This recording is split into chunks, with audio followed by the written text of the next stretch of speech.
Good morning and welcome. Right, we have two selections today. They are big prices. The first one is definitely risky, but I believe this is a decent horse with a big engine. However, I feel like he needs a certain circumstances that I'm going to touch on in a minute. And then there's an interesting runner I thought he'd outrun his odds in the handicap at Leopardstown.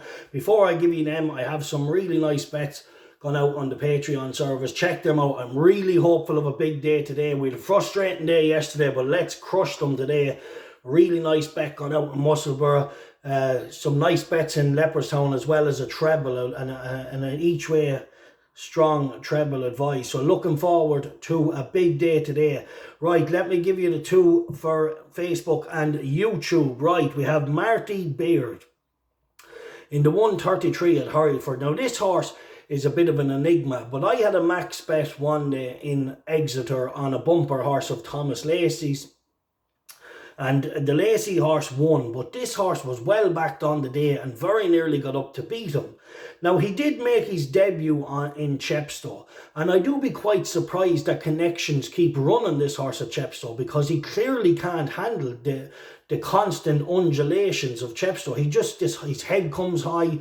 He just couldn't handle it. And then I made the mistake on his third ever run in a bumper of tipping him up again.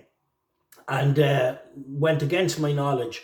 And he got beat, because he was so clueless.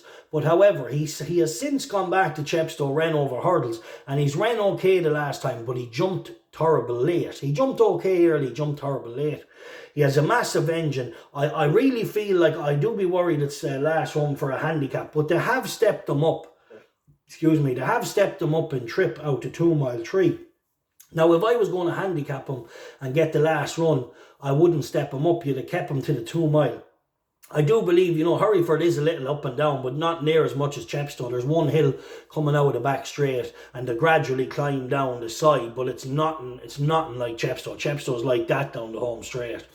So, Marty Beard, if he doesn't win today, once he's handicapped, if you see him running on a track like Newbury, Foss Lass, any of these fair, flat, tracks, like if this horse was in a handicap let's say he got one more run, got a nice handicap mark, if he was on a flat track like Foss Lass, I think he would blow in. I think he'd blow in.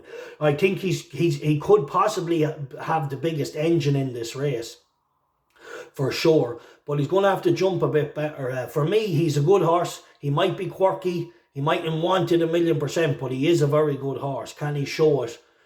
I don't know if he can show it today, but it's a maiden. He has experience edge. Let's hope the jockey's good and positive on him, because the engine is big enough to win a good race in this horse. He's the type of horse I marked down that if they kept him to the undulating tracks, if he came up at the sale, you'd want to buy him. You definitely would want to buy him and, retrain him for the flat tracks like Foss Lass or, all that I mentioned. Right. Moving on to the 410 at Leopardstown. Now, we do have an exciting horse in here, Gaelic Warrior, but there's no value in him. He's top weight. Yes, he's big field handicap. Nice to see him running. Is he the best horse in this race? He looks it by far. But he does jump out to his right, and he has a big weight. So I'm going to go with Man of Work, a point each way, 14 to 1. I think he's unexposed. He's lightly enough raced to suggest there still could be more improvement. And I would look to back him each way, even back him maybe each way without the fav, or back him for the straight place mark. It's Man of Work. So a point each way at 14 to 1 in the 410 at Leopardstown, and Marty Beer in the 133. Right, I have some cracking bets gone out on the Patreon service. Check them out. I'm hoping now today this horse will get declared for Tuesday as well in Taunton. And if he gets declared, we will be collecting, and he's going to be a monster bet for me on Tuesday and for everyone else in the service. All right, bet safe. Keep following Colbert Sports. Links to the Patreon service all over the channels.